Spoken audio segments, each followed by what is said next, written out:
Hello friends, எல்லாரும் எப்படி இருக்கீங்க? இன்றைக்கி நம்ம வீடியோவில் ரொம்பவே டேஸ்டியாக சூப்பராக ஒரு போண்டா ரெசிபி தான் நம்ம பார்க்க போகிறோம். ஈவினிங் சுட சுட சாப்பிட்றதுக்கு இந்த போண்டா வந்து பார்த்திங்கன்னா ரொம்ப சூப்பராக இருக்கும்.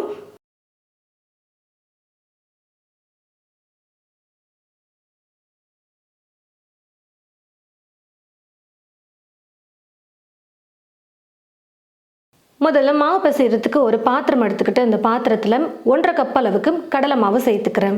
நான் எடுத்துருக்கிற கப்போட சைஸ் வந்து 250 மில்லி. உங்கள் வீட்டில் எவ்வளோ பேர் இருக்காங்களோ அதுக்கேற்றது போல் நீங்கள் மாவு எடுத்துக்கோங்க. தேவையான அளவு உப்பு சேர்த்துக்கிறேன். 2 சிட்டிகை அளவுக்கு சோடா உப்பு சேர்த்துக்கிறேன். சோடா உப்பு வந்து பார்த்திங்கன்னா ஆப்ஷனல் தான், வேணான்னா நீங்கள் ஸ்கிப் பண்ணிக்கலாம். சோடா உப்பு சேர்க்காமல் செய்யும் போது மாவை வந்து நல்லா நீங்கள் ஊற வச்சுட்டு அதுக்கப்புறமா செஞ்சிங்கன்னா நல்லா சாஃப்டாக உங்களுக்கு எழும்பி வரும். மாவு பிசைஞ்சதுக்கப்புறம் குறைஞ்சது 1 மணி நேரத்துக்கு நல்லா நீங்கள் ஊற வச்சுட்டு அதுக்கப்புறம் செய்யும் போது நல்லா சாஃப்டாக உங்களுக்கு நல்லா சூப்பராக போண்டா வந்து எழும்பி வரும். இன்ஸ்டண்ட்டாக டக்குன்னு நீங்கள் இப்போவே ஒரு 5லேருந்து 10 நிமிஷத்தில் மாவு பிசைஞ்சதுமே போண்டா செய்யணும்னு நினச்சிங்கன்னா சோடா உப்பு ஒரு 2 சிட்டிகை அளவுக்கு சேர்த்துக்கோங்க. காரத்துக்கு 4 பச்சை மிளகாவை எடுத்து நல்லா இந்த மாதிரி பொடியாக கட் பண்ணி வச்சுருக்கேன். இந்த மாதிரி பொடியாக கட் பண்ணும்போது தூக்கி போடாமல் பச்சை மிளகாவை அப்படியே சேர்த்து சாப்பிட்ருவாங்க, காரம் வந்து தெரியாது. ஒரு பெரிய வெங்காயம் எடுத்து நல்லா பொடியாக கட் பண்ணி வச்சுருக்கேன். மீடியம் சைஸில் வெங்காயம் எடுக்கிற மாதிரி இருந்தால் 2 வெங்காயம் எடுத்து கட் பண்ணி சேர்த்துக்கோங்க.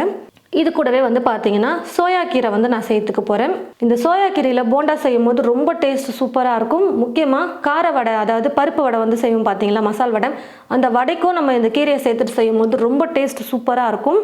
இந்த சோயா கீரையும் வந்து பார்த்தீங்கன்னா ஒரு 2 கைப்பிடி அளவுக்கு நான் சேர்த்துக்கிறேன். கீரை விற்கிறவங்க கிட்ட வந்து நீங்கள் சொல்லி வச்சுருந்தீங்கன்னா அவங்க வந்து கொண்டு வந்து கொடுப்பாங்க சோயா கீரையை வந்து.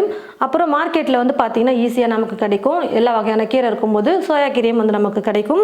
வெறுமனே போண்டாவாக செய்யாமல் இந்த மாதிரி நம்ம கீரைகளெல்லாம் சேர்த்து பண்ணும்போது ரொம்ப நல்லாயிருக்கும். அதுவும் இந்த சோயா கீரையை சேர்த்து பண்ணும்போது போண்டா வந்து பார்த்திங்கன்னா ரொம்ப டேஸ்ட் சூப்பராக இருக்கும். கீரையை வந்து நான் பொடியாக கட் பண்ணிவிட்டு இப்போ நான் சேர்த்துருக்கேன்.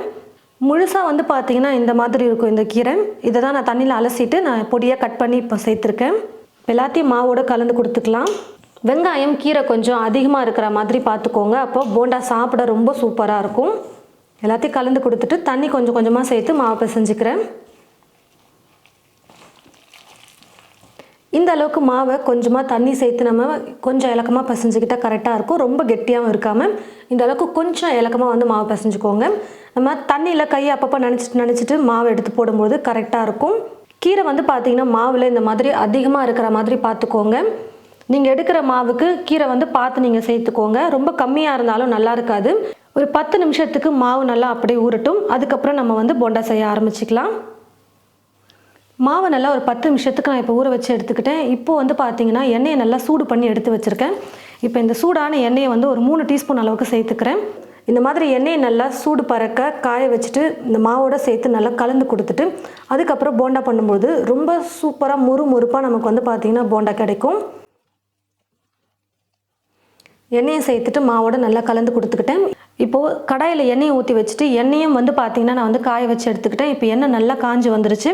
இந்த மாதிரி கிணத்துல தண்ணியை எடுத்துக்கிட்டு கையை அப்பப்போ இந்த தண்ணியில் நனைச்சிட்டு மாவு எடுத்து போடும்பொழுது ஒட்டாமல் இருக்கும் கையில் மாவு. உங்களுக்கு போண்டா எந்த சைஸ் வேணுமோ அதுக்கேற்றது போல் மாவு எடுத்து போட்டுக்கோங்க.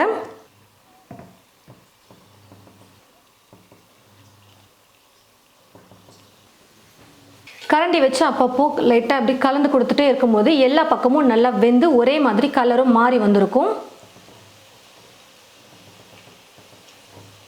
பாருங்கள் ஃப்ரெண்ட்ஸ், போண்டா நல்லா வெந்து மேலேயும் நல்லா கலர் மாறி வந்துருச்சு. இப்போ நான் இதை எடுத்துக்கிறேன். இந்த மாதிரி ஒரு வடிகரண்டி யூஸ் பண்ணி எடுத்துக்கோங்க. இருக்கிற எக்ஸ்ட்ரா எண்ணெய் நல்லா வடிஞ்சு வந்துடும்.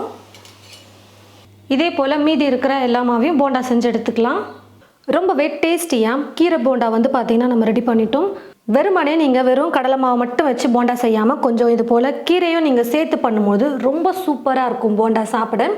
அதுவும் இந்த சோயா கீரையை வச்சு நீங்கள் ட்ரை பண்ணி பாருங்கள், ரொம்ப டேஸ்ட்டு சூப்பராக இருக்கும். எப்பயும் போல் இல்லாமல் போண்டா வந்து டேஸ்ட் ரொம்ப சூப்பராக இருக்கும். சோயா கீரை மட்டும்தான் சேர்க்கணுமா அப்படின்னு இல்லை. உங்களுக்கு சோயா கீரை கிடைக்கலனா சிறுகீரை, பாலக்கீரை, வெந்தயக்கீரை, இந்த மாதிரி எந்த கீரை வேணால் நீங்கள் சேர்த்துக்கலாம். அது உங்களுடைய விருப்பம்தான். சோயா கீரை கிடைச்சதுன்னா இது போல் நீங்கள் ட்ரை பண்ணி பாருங்கள். கண்டிப்பாக எல்லாருக்கும் பிடிக்கக்கூடிய வகையில் இந்த கடலை மாவு போண்டா இருக்கும். ட்ரை பண்ணி பார்த்துட்டு எப்படி இருக்குன்னு சொல்லிட்டு மறக்காமல் கமெண்ட் பாக்ஸில் வந்து கமெண்ட் பண்ணுங்கள். இந்த வீடியோ மற்றவங்களுக்கும் ஷேர் பண்ணுங்கள். இது போல் நிறைய ரெசிபீஸ் பார்க்க தமிழ் ஃபுட் மசாலா சேனலை மறக்காமல் சப்ஸ்கிரைப் பண்ணிக்கோங்க. தேங்க்யூ.